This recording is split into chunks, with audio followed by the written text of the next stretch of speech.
Hello, this is Sanjeev, and we are going to continue alternating EMF topic. In this segment, we are going to talk about the different terminologies. Now, if you recall, in the class 11 section, you must have studied the topic of SHM, simple harmonic motion. In that topic, you learn about different terms like angular frequency, amplitude, phase angle, initial phase. All those terms will also be required here. So I am giving you a in detailed idea. So anybody who has forgotten those terms and who don't remember those SHM topic, kindly follow along. Okay, even if you do remember, just go through it. Now, in the last segment, we derived the induced EMF in a rotating loop as E naught sine omega t. Now, if you consider the flux term, which you derived last video, it was of this format, NBA cos omega t. That term, NBA, basically the coefficient of cos term, can be combined as a single term, phi naught. In that case, it would read as phi naught cos omega t. In both these expressions, in the expression for flux and EMF, there is a certain term sitting in front of cos and sine. Okay. Now, in maths, such functions, such sine functions or cosine functions of time are collectively called sinusoidal functions or sinusoidal quantities. Okay. As an example, in mathematics, if we had x as a sine omega t or a cos omega t, such functions would be called a sinusoidal function of time. Okay. I would say that x is a sinusoidal function of time. Okay, clear? Moving on. This coefficient of sine and cos, this term a, okay, this term, the coefficient of sine term and the cos term. Coefficient bolne ka matlab, the term sitting in front of it. Okay, that is called an amplitude. Now, before I proceed, ek warning de de. This a in the x equation, it is not same as this a, right? Okay, in the flux expression, this a stood for area of the loop. Okay, and in this case, a is the coefficient of sine term and cos term. Okay, for example, in this case, I could combine NBA and say कि sir ये coefficient है. This is a coefficient of the cos term. Okay, तो उसको मैं बस A से represent कर रहा हूँ. Reason being, maybe you would have heard already, A stands for amplitude. Amplitude of that function. Okay, so I'd say कि amplitude of X is A. Amplitude of flux is NBA. Okay, amplitude of EMF is E naught. Got it? So, sine and cos के सामने जो term बैठा रहता है that is amplitude. And in case of EMF, इसको मैं लिख दूं जरा, ये एम्पलीट्यूड है, ठीक है, एम्पलीट्यूड ऑफ ईएमएफ. ठीक है, यहाँ पे और एक चीज है कि amplitude of EMF is actually composed of many other terms. You would recall from the last derivation that E not was put in place of NBA omega, right? वो जो पूरा टर्म था that was collectively called E naught and that is the amplitude of EMF. बढ़िया. Moving on, इसको हम amplitude क्यों कहते हैं? Why do we call this term in front of it amplitude? Amplitude denotes the maximum value of the function. कहने का मतलब है as time passes, as time changes, this value will change. Okay, as time changes, this x is going to change. तो during that change, जो maximum value x achieve करेगा, the maximum value attained by EMF or the flux term, that is called its amplitude. Okay, so the maximum magnitude attained by x, that is called the amplitude of x. And why so? Mathematically बहुत simple है. Probably you'd recall that sine and cos term, sine theta और cos theta, they lie within a range. Theta की जगह पे आप कुछ भी put कर दो, 2 theta omega t square, whatever you put within the sine function cosine function, मतलब जो आर्ग्यूमेंट है, आर्ग्यूमेंट मतलब साइन के अंदर क्या आ रहा है, कॉस के अंदर क्या आ रहा है, राइट? आर्ग्यूमेंट कुछ भी हो, sine and cos function they always lie between 1 and -1, right? अब सिंपल बात है, अगर तुम a मल्टीप्लाई कर देते हो तो दोनों साइड में इनइक्वालिटी के a मल्टीप्लाई हो जाएगा, right? So I could write that the function xt lies between a and -a. Got it? तो xt का जो मैक्सिमम मैग्नीट्यूड है that is a and that is called the amplitude. ठीक है. सो in this expression flux का maximum value क्या हो सकता है? NBA. NBA को हम बोलेंगे एम्पलीट्यूड ऑफ फ्लक्स. ठीक है, बढ़िया. Moving on. एक इंपॉर्टेंट प्रॉपर्टी है इसके बाद, जितने साइनोसॉइडल फंक्शंस हैं ये सब पीरियोडिक होते हैं. दे आर पीरियोडिक मतलब they repeat after some time interval. This is like well visualise through a graph, but फिलहाल आज को मैं ग्राफ में नहीं जा रहा हूँ. ग्राफ के लिए मैंने और एक वीडियो करके रखा है. तो साइनोसॉइडल फंक्शंस पीरियोडिक होते हैं. बोलने का मतलब the values are going to repeat after a certain interval. As in अगर आप एक टेबल बनाते हो, ठीक है, फ्लक्स का वर्सेस टाइम, तो एज टाइम पासेस फ्लक्स के वैल्यूज डिफरेंट होंगे. लेट्स से 1 2 3 4 5 एंड फिर से कभी 1 से स्टार्ट होगा. ठीक है, not exactly like this, but मैंने ऐसे ही बोला. ठीक है, it will lie between some negative let's say 5 to +5. वो समझाने के लिए the values are going to repeat after a certain interval. Now the minimum time interval after which values repeat, that is called the time period. Okay, हम इसको time period बोलते हैं. So time period of a sinusoidal function या of a sinusoid is basically the minimum time after which the values repeat. यहाँ पे ये मैं बोल दूं कि जो t है ना, जिसको हम time period बोलते हैं, ये वो minimum interval है. ठीक है. So t is a time period, the minimum interval after which the values repeat. So sine function as well as cosine function, they are periodic. और भी functions periodic होते हैं, but मैं पहले इनका ही बात कर रहा हूँ. ठीक है, ये are periodic functions. As such, flux, EMF, x जो भी हम बात करें ये लोग भी periodic है. तो period समझाने के लिए introduce a new term called time period. And we introduce another term here called frequency. ठीक है, probably आप लोग सुनी होंगे. More specifically, we call this term linear frequency. Okay, linear frequency denotes the rapidity of this repetition. How quickly are the values repeating?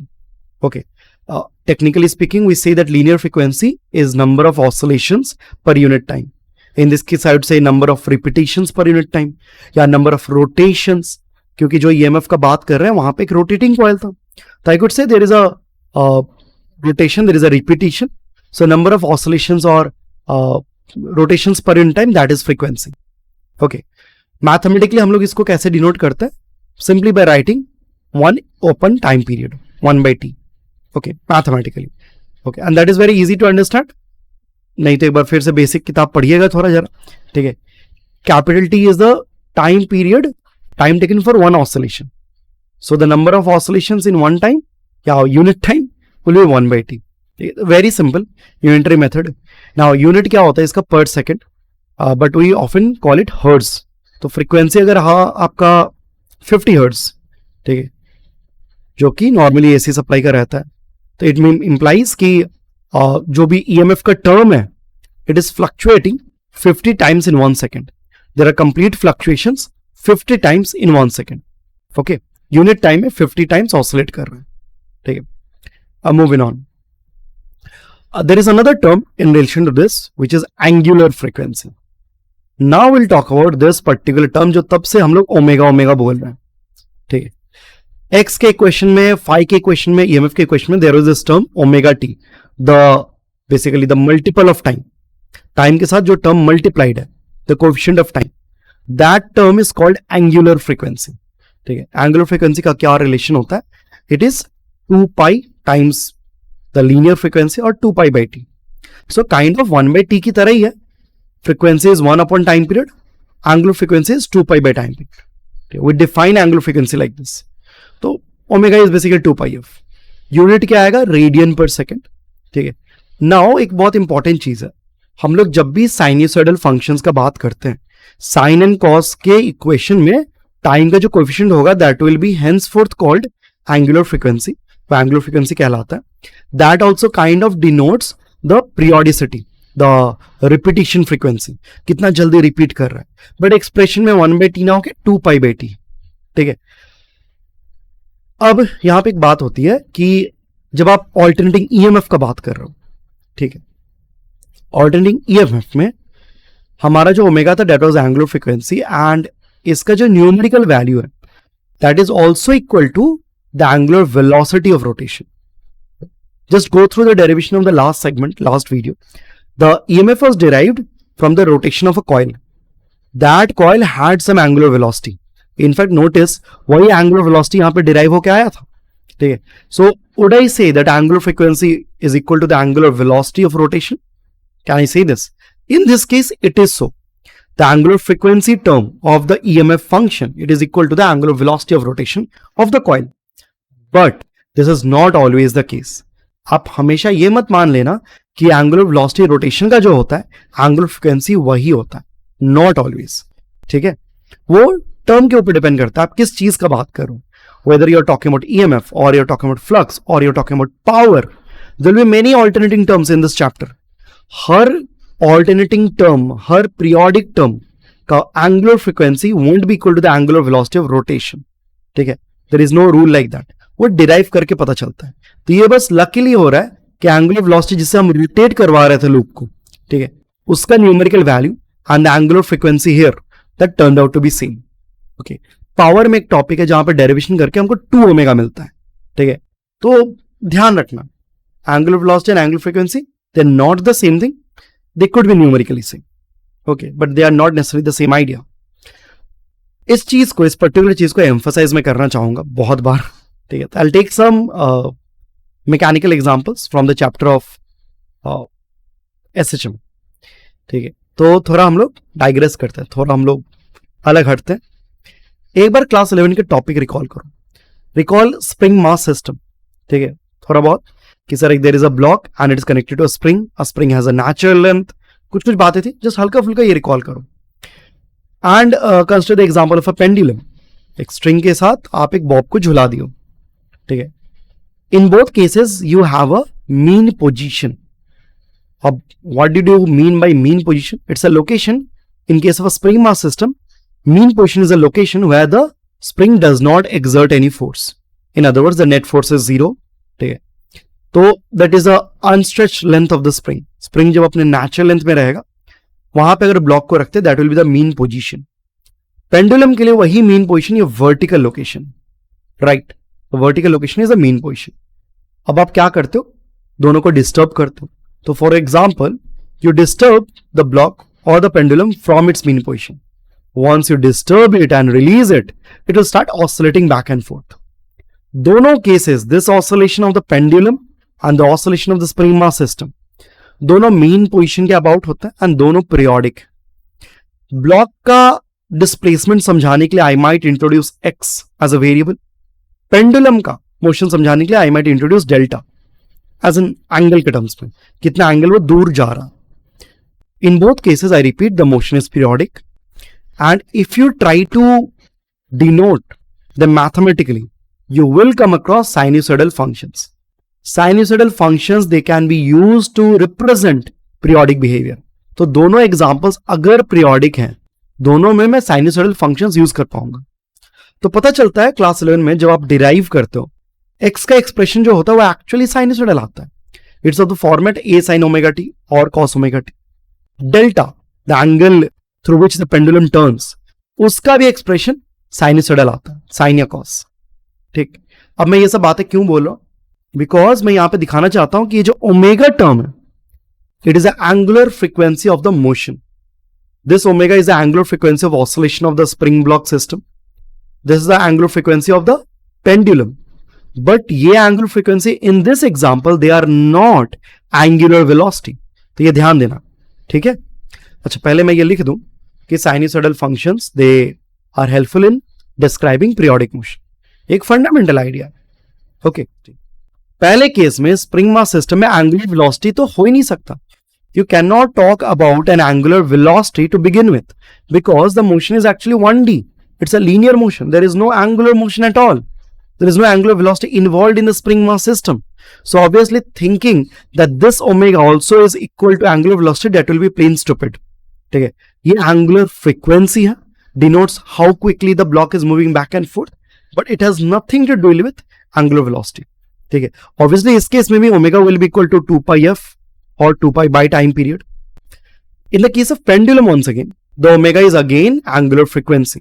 इस case में अगर किसी को मन करता कि नहीं सर यहाँ पे तो रोटेशन है, In this case, we do have a rotation, we do have a angular motion. So can't we talk about an angular velocity in this case, in the case of a pendulum? Yes, you can. But if you try to write the expression of angular velocity, it would look somewhat like this. d delta upon dt. Because angular velocity is defined as the rate of the change of the angular position. The angular position of the bob is denoted by delta. So if you differentiate this entire function with respect to time, इस पूरे को differentiate करो d delta upon dt, वो जो नया expression आएगा that will be angular velocity and that won't be just omega. Omega तो angular frequency है, वो अलग कॉन्सेप्ट है. So even in case of pendulum, angular frequency and angular velocity they are two different things. ठीक है, बस luckily इस case में दोनों इक्वल है तो हम लोग को टेंशन नहीं लेना. ओके.